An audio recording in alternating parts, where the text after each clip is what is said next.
आज हम लोग एप्लीकेशंस ऑफ ट्रिग्नोमेट्री के 9.1 एक्सरसाइज के 5th क्वेश्चन से स्टार्ट करेंगे। तो क्वेश्चन क्या है? A kite is flying at a height of 60 meter above the ground. एक काइट फ्लाई कर रही है 60 मीटर अबव द ग्राउंड। ठीक, फिर क्या है? The string attach to the kite is temporary tied to a point on a ground. Ground पे एक पॉइंट है, उस पर स्ट्रिंग जो है, जो पतंग की डोर है, उसको वहाँ पे टाई कर दिया गया है। ठीक, नेक्स्ट में क्या है? The inclination of string with the ground is 60 degree. तो जो डोर है वो ग्राउंड के साथ 60 डिग्री का एंगल बना रही है। Find the length of string assuming that there is no slack in the string. अब स्लैक इन द स्ट्रिंग मतलब कि डोर कहीं से मुड़ी मुड़ी नहीं है, उस ये माना है उन्होंने। ठीक है, तो ये आपका पिक्टोरियल रिप्रेजेंटेशन हो गया। ये आपकी काइट है, ग्राउंड से 60 मीटर अबव है, और जो स्ट्रिंग है ये यहाँ पे टाई की हुई है, और ये 60 डिग्री का एंगल बना रही है। निकालना क्या है? स्ट्रिंग की लेंथ। तो आप लिखो let the length of string as L. ठीक, अब आप देखो इस क्वेश्चन में क्या है कि आपको दो साइड्स इन्वॉल्व हैं। एक तो आपको स्ट्रिंग निकालनी है, हाइपोटेन्यूज, और ये है आपका सामने वाली साइड है। तो सामने वाली साइड और हाइपोटेन्यूज किस में आता है? साइन 60 में आता है। साइन 60 ABCD ले लेते हैं हम लोग, ABC। Sine 60 that is BC upon AB। ठीक, साइन A लिख देते हैं। अब यह है sine 60, BC is 60 meter, AB is unknown L। ठीक है, साइन 60 की वैल्यू क्या होती है? √3 अपॉन 2। अब इसको रीअरेंज करो तो L 60 इंटू 2 अपॉन 30, वो √3। ठीक है, 120 अपॉन √3। अब जिनको √3 से डिवाइड करने में प्रॉब्लम होती है उनके लिए 40 इंटू 3 हुआ, √3 आया, तो √3 और 3 कट के यहाँ पे बचा √3, तो आंसर हुआ 40 into √3 meter. This is the length of string. ठीक, अब 6th क्वेश्चन पे आते हैं हम लोग। 6th क्वेश्चन है 1.5 meter tall boy standing at some distance from a 30 meter tall building. ये आपके 30 मीटर टॉल बिल्डिंग है, इससे कुछ डिस्टेंस पे एक 1.5 मीटर का एक बॉय खड़ा हुआ है। ठीक है, अब क्या है उसके बाद? The angle of elevation from his eyes to the top of building increases from 30 degree to 60 degree as he walks towards the building. ठीक, अब ये क्या कर रहा है? जो बॉय खड़ा है ये बिल्डिंग की तरफ बढ़ रहा है।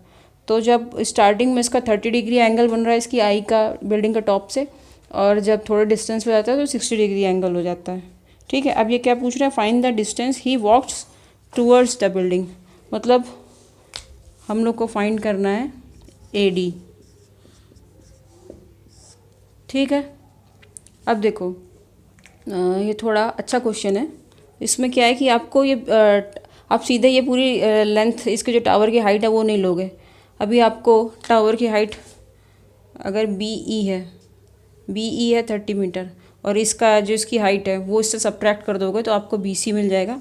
BC is BE minus CE। BE है length of height of this tower which is 30 meter minus the height of this boy, that means 28.5 metre.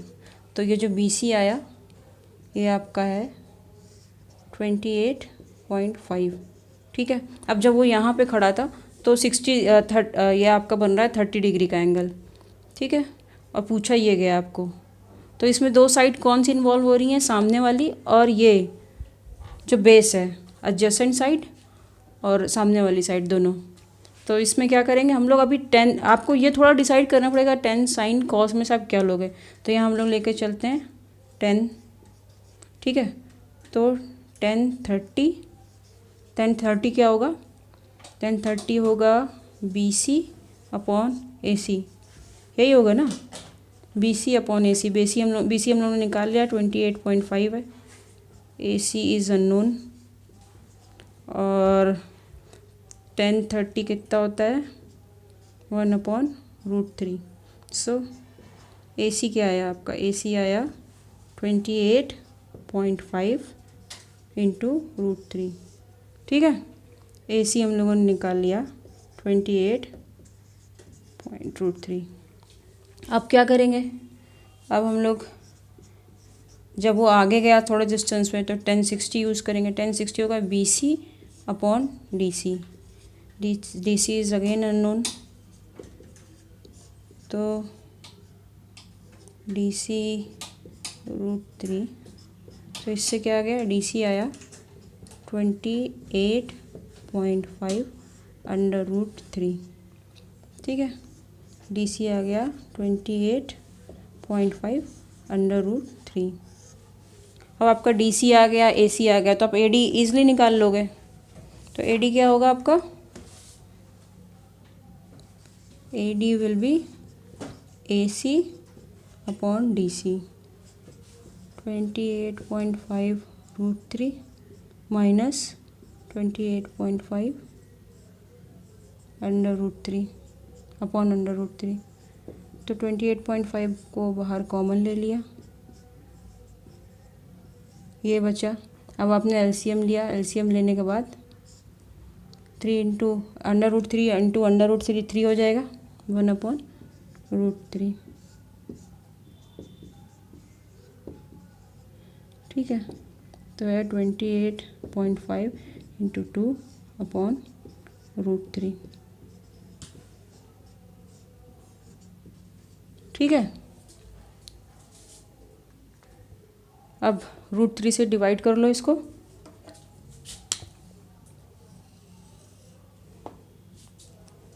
√3 से डिवाइड करोगे क्या आएगा,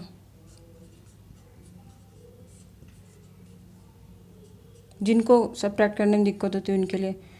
57 होगा 19 इंटू 3, तो आंसर आया 19 इंटू √3। ये आपका ये डिस्टेंस आ गया। ठीक है, 6 क्वेश्चन आपका कंप्लीट होता है। ये थोड़ा अच्छा क्वेश्चन है। 7th क्वेश्चन है, from a point on a ground पे किसी पॉइंट से the angle of elevation of bottom and top of a transmission tower. एक कोई ट्रांसमिशन टावर है, आपने देखा होगा कि बिल्डिंग्स लगी होती है, बिल्डिंग के ऊपर लोग अपने यहाँ वो एंटीना लगवा लेते हैं, डिफरेंट कंपनी से, रिलायंस, BSNL, जियो, इन सब के टावर लगे होते हैं। तो उसी पे बेस्ड क्वेश्चन है, एक बिल्डिंग है और उसके ऊपर एक टावर लगा हुआ है। तो ये क्या रहा है क्वेश्चन में, कह रहा है the angle of elevation from his eyes to the top of building increases from 30, नहीं तो दूसरा क्वेश्चन था, हाँ, the angle of elevation of bottom and top of the transmission tower fixed at the top of 20 meter high building are 45 and 60 respectively, find the height of tower. एक building है, वो 20 metre की building है, ये इसकी height दे दी गई आपको, ये 20 मीटर इसकी हाइट है। इसके ऊपर एक टावर लगा है जिसकी हाइट आपको पता नहीं है, ये आपको निकालनी है। तो आप लिख लोगे let the height of transmission tower is h। ठीक है, अब क्या कह रहा है कि टावर का जब टॉप देख रहा है तो 60 डिग्री का एंगल ऑफ एलिवेशन है, ये एंगल ऑफ एलिवेशन है।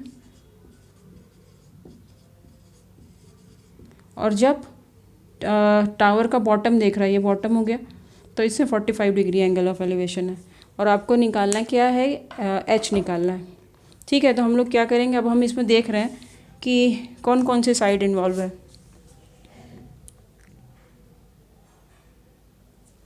इसमें आप क्या करोगे, अभी आप स्टार्टिंग में आप ये लेके चलोगे, तो 1045 विल बी DC/BC। ठीक है, और 1045 होता है कितना, 1, तो that means DC is equal to BC, BC is equal to DC, और DC is given as 20 meter. So this length ये भी हमको मिल गई 20 मीटर। ठीक है, ये निकाल लिया हम लोगों ने।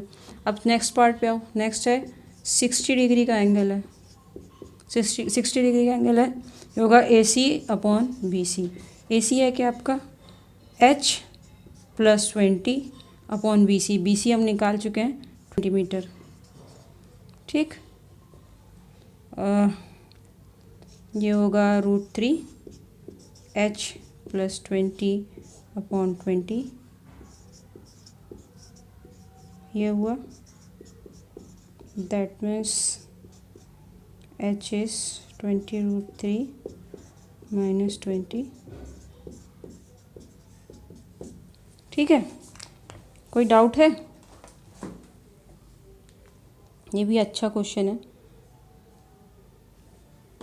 ठीक, एक बार फिर से देख लेते हैं। बिल्डिंग है, बिल्डिंग के ऊपर टावर लगा है। यहाँ पे एंगल ऑफ एलिवेशन इसके टॉप का बन रहा है 60 डिग्री, बॉटम का बन रहा है 45 डिग्री। तो एंगल साइड्स इन्वॉल्व हैं, सामने वाली साइड और बगल वाली साइड, इसलिए हमने 1045 लिया। 1045 में सामने वाली अपॉन बगल वाली साइड होता है, तो 1045 होता है 1।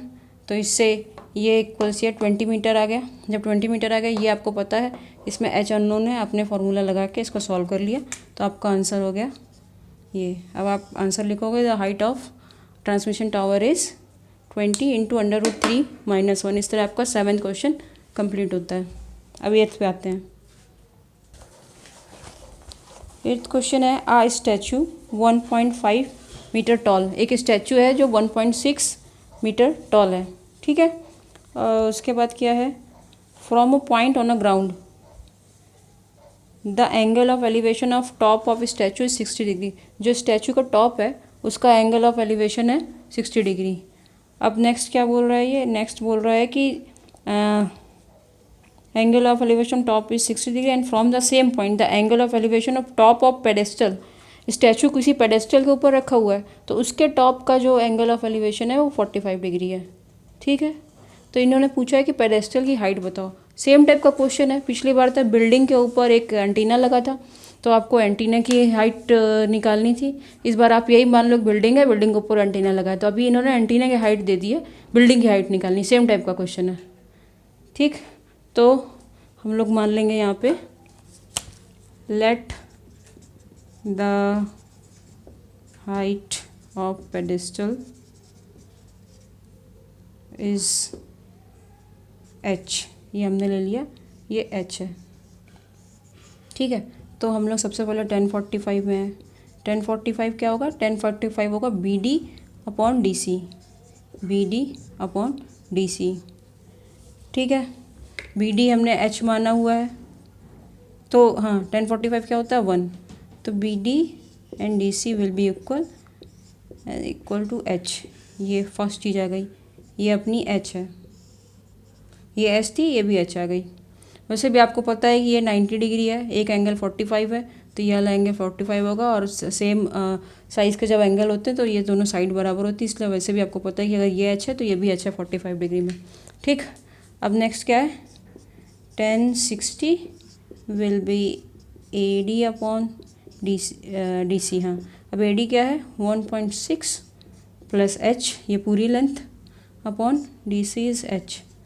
अब 1060 क्या होता है √3 1.6 प्लस h अपॉन h। अब बस क्या करना है, रीअरेंज करना है, h into √3 1.6 plus h same side चला जाएगा, √3 माइनस 1 तो h की वैल्यू यहाँ से आई, h वैल्यू 1/6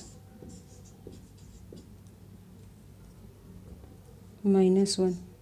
अब जनरल ट्रेडिशन है कि जब इस तरह आपका डिनोमिनेटर में रूट वाली क्वांटिटी आती है तो हम लोग क्या करते हैं कि अगर यहाँ पे a प्लस बी है तो a माइनस बी, यहाँ पे प्लस था तो हम इससे मल्टीप्लाई कर देंगे बोथ साइड। अगर यहाँ पे माइनस होगा तो यहाँ पे प्लस लेंगे, यहाँ प्लस होगा तो यहाँ माइनस लेंगे, इससे हम मल्टीप्लाई कर देंगे। किसी भी क्वांटिटी में अगर न्यूमरेटर डिनोमिनेटर में सेम क्वांटिटी से मल्टीप्लाई करते हैं तो कोई चेंज नहीं होता, तो हमने कर दिया। अब क्या होगा 1.6 √3 प्लस 1, और ये क्या हुआ a minus B a plus B, that means a square minus B square, that is √3 का स्क्वायर माइनस 1। तो क्या हो गया, √3 का स्क्वायर होगा 3, ये हो गया 1, तो 1.6 3 plus 1 upon 3 minus 1 that is 2। अब ये और ये कट जाएगा तो 0.8 आंसर आया 0.83+1 मीटर। ठीक है, ये आंसर हो गया आपका। तो हाइट ऑफ पेडेस्टल आ गई आपकी। ये आप यहाँ पे भी छोड़ सकते हो, पर कोशिश करना जैसे जैसे आप प्रैक्टिस करोगे आपको अपने आप समझ में आ जाएगा। जो डिनोमिनेटर में होता है, डिनोमिनेटर में a+b आया है तो a-b, यहाँ पे a-b था आपका तो a+b से मल्टीप्लाई कर दिया बोथ साइड, फिर ये आया और नीचे a² - b² जगह a² मीन्स √3 का स्क्वायर, 1 का स्क्वायर यानी 2 आ गया और कट कुटा के आपका ये बचेगा। ठीक है, 8 क्वेश्चन कंप्लीट होता है। आई होप आपको ये वीडियो समझ में आ गया है एंड वीडियो आपके लिए हेल्पफुल है, तो इस वीडियो को लाइक करना, चैनल पे नए हो तो सब्सक्राइब ज़रूर करना, शेयर करना चाहो तो शेयर करना। थैंक यू, मिलते हैं एक नए वीडियो में।